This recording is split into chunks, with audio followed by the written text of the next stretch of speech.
पाकिस्तान के लिए आज सिर्फ एक ही बात लागू होती है, सपने आसमान छूने वाले लेकिन काबिलियत बिल्कुल नाले में। आप में से जिन्होंने सोचा था कि आज पल्ले केले के मैदान पर कोई चमत्कारी कुदरत का निजाम होगा और बाबर आजम की टोली शान से सेमीफाइनल में कदम रखेगी, वे कृपया आईने के सामने जाकर खुलकर हंस लीजिए, क्योंकि आज पाकिस्तान ने क्रिकेट दुनिया को साबित कर दिया कि उनसे जो भी हो जाए विश्व कप का सेमीफाइनल खेलना मुमकिन नहीं।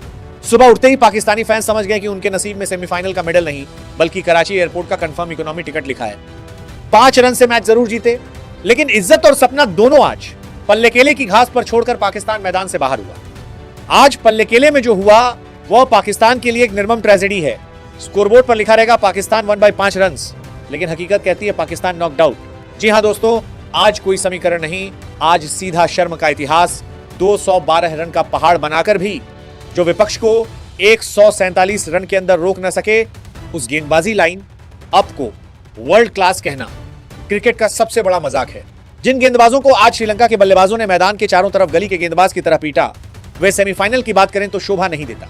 आज पाकिस्तान के तथाकथित प्रीमियम फास्ट बॉलरों की इज्जत जिस तरह धूल में मिली, पूरी क्रिकेट दुनिया हंस रही है। समीकरण पाकिस्तान जानता था कि श्रीलंका को कितने रन के भीतर रोकना है, लेकिन यह नहीं जानता था कि इस टीम के गेंदबाजों में वह हिम्मत और काबिलियत है ही नहीं। आज हम करेंगे पाकिस्तान की उस खोखली जीत का पोस्टमार्टम, जो हार से भी 1000 गुना ज्यादा खतरनाक है। क्यों बाबर आजम को बाहर बैठाने के बाद भी पाकिस्तान डूब गया? क्यों मिडिल ऑर्डर बीच मैदान में आकर बिखर गया? वीडियो को 1 सेकंड भी मिस मत कीजिए, क्योंकि आज पाकिस्तान की इस विदाई की हर परत हम आपके सामने खोलेंगे और आप भी कहेंगे पाकिस्तान इसी के लायक था। चलिए सीधे उतरते हैं पाकिस्तान की उस करो या मरो जंग के विश्लेषण में। चलिए बल्लेबाजी से शुरू करते हैं। पावर प्ले 6 ओवर में 64 रन, आक्रामक शुरुआत। पल्ले केले की पिच को लेकर काफी चर्चा थी, धीमी होगी, टर्न करेगी, लेकिन आज गेंद अच्छे से बल्ले पर आई और मौके का पूरा फायदा उठाया। 2 ओपनरों साहिबजादा फरहान और फखर जमान ने।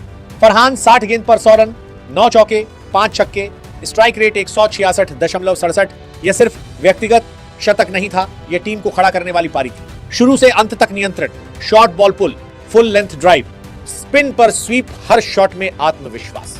दूसरी तरफ फखर जमान 42 गेंद पर 84 रन, स्ट्राइक रेट 200, 9 चौके, 4 छक्के। दोनों ने मिलकर 15.5 ओवर में पाकिस्तान को 176 पर 1 पहुंचाया। स्टेडियम में उम्मीद जगी आज कुछ अलग होगा। अब असली सवाल, यहां से 240 क्यों नहीं बने? 15.5 ओवर, 176 पर 1, हाथ में विकेट, सामने 25 गेंद, 18 ओवर में स्कोर 202, यानी आखिरी 2 ओवर में कम से कम 30-35 रन बन सकते थे। लेकिन क्या हुआ? ख्वाजा नफाए 2, शादाब खान 7, मोहम्मद नवाजा 0, सलमान आगा 0, शाहीन 4, नसीम 1।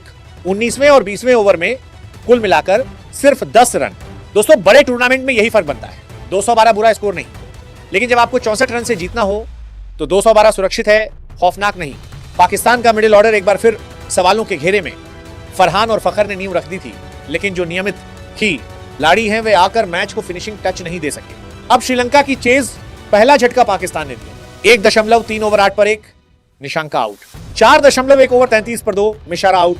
8.5 ओवर 75 पर 3, असलंका आउट। यहां से अगर पाकिस्तान अनुशासित गेंदबाजी करता, रन रोकता, तो 147 के अंदर रोकना असंभव नहीं था। लेकिन फिर आई 2 पारियां जिन्होंने पाकिस्तान का सपना तोड़ दिया। पावन रत्नाय के 37 गेंद पर 58, 4 चौके, 3 छक्के। मिडिल ओवर में स्पिनरों के खिलाफ बेखौफ बल्लेबाजी। और फिर दासुन शनाका 31 गेंद पर 76 नाबाद, 8 छक्के, 2 चौके, स्ट्राइक रेट 245.16।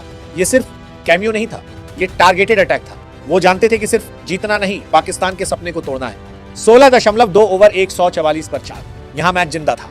अगर यहीं विकेट गिरते, रन रुकते तो समीकरण जिंदा रहता, लेकिन 17.3 ओवर 162 पर 6, यही पाकिस्तान का 147 वाला सपना खत्म। गेंदबाजी का विश्लेषण, Abrar Ahmed 4 over 23 run 3 wicket, शानदार स्पेल। वही अकेले गेंदबाज थे जिन्होंने मैच की अहमियत समझी। Naseem Shah 4 over 36 run 1 wicket, Shaheen Afridi 4 over 48 run 1 wicket, death over में महंगे। उस्मान तारिक 4 ओवर 43 रन, कोई विकेट नहीं, दबाव नहीं बना सके। Shadab 2 over 33 run, death over में लाइन, लेंथ नहीं, स्पष्ट योजना नहीं, शनाका के खिलाफ कोई ठोस प्लान नहीं। सबसे बड़ी नाकामी कहां? 15.5 ओवर पर 176 से 235 न बनाना, 2 आखिरी 2 ओवर में सिर्फ 10 रन, 8.5 ओवर पर 75 पर 3 से श्रीलंका को दबाव में न रखना, 4 शनाका को आखिर तक न रोक पाना। आज के मैच के 2 हीरो फरहान और फरहान। खैर, man of the match Sahibzada Farhan, लेकिन क्रिकेट टीम गेम है, यहां दो खिलाड़ियों का प्रदर्शन काफी नहीं। दोस्तों, पाकिस्तान समीकरण जानता था कि 64 रन से जीतना है, फिर भी वह अतिरिक्त निर्दयता, वह किलर इंस्टिंक्ट दिखाई नहीं दी। क्रिकेट कभी कभी बहुत क्रूर होता है, 5 रन की जीत भी विदाई जैसी लगती है। आज पाकिस्तान मैदान पर जीता, लेकिन विश्व कप उनके हाथ से निकल गया। यही इस मैच की अंतिम सच्चाई है। जीत 5 रन से, विदाई स्थायी। दिलचस्प बात यह रही कि आज पाकिस्तान के किंग बल्लेबाज टुक सम्राट बाबर आजम को बाहर बैठाया गया। शायद मैनेजमेंट समझ चुका था कि बाबर मैदान पर होते तो स्कोर 150 भी पार न करता, लेकिन बाबर न होने के बावजूद उनकी सिखाई धीरे चलो नीति मिडिल ऑर्डर भूल नहीं पाया। पॉइंट टेबल पर नजर डालिए, पाकिस्तान 3 मैच में सिर्फ 1 जीत के साथ 3 पॉइंट लेकर तीसरे स्थान पर अटका रहा। Net run rate -0.123। दूसरी तरफ न्यूजीलैंड 3 पॉइंट के साथ प्लस रन रेट के कारण सेमीफाइनल में पहुंच गया। पाकिस्तान जानता था कि आज बड़े अंतर से जीतना है, लेकिन गेंदबाजों को देखकर लग रहा था जैसे श्रीलंका के खिलाफ चैरिटी मैच खेल रहे हो। फैंस को उम्मीद थी चमत्कार होगा, लेकिन अफसोस इस टीम में वो काबिलियत ही नहीं थी कि 147 के अंदर किसी को रोक सके। तो दोस्तों, पूरा विश्लेषण अब आपके सामने साफ है। पाकिस्तान मैच जरूर जीता, लेकिन एक बार फिर अपनी सीमाएं दिखाकर टूर्नामेंट से बाहर हुआ। दूसरों की दया पर सेमीफाइनल का सपना देखने वाली सलमान आगा की टोली अब सीधे कराची की बिरयानी खाने की तैयारी में है। आप बताइए, इस विदाई का जिम्मेदार कौन? स्वार्थी मिडिल ऑर्डर या शाहीन अफरीदी की गली स्तर की गेंदबाजी? क्या बाबर आजम को बाहर बैठाना सही था? जो भारतीय फैंस हैं वे पाकिस्तान की इस कुदरत का निजाम वाली विदाई पर क्या कहेंगे? अपनी हर तीखी राय नीचे कमेंट बॉक्स में लिखिए। वीडियो पसंद आए तो लाइक और शेयर कीजिए, और क्रिकेट की हर ताजा और महत्वपूर्ण खबर के लिए चैनल को सब्सक्राइब कीजिए।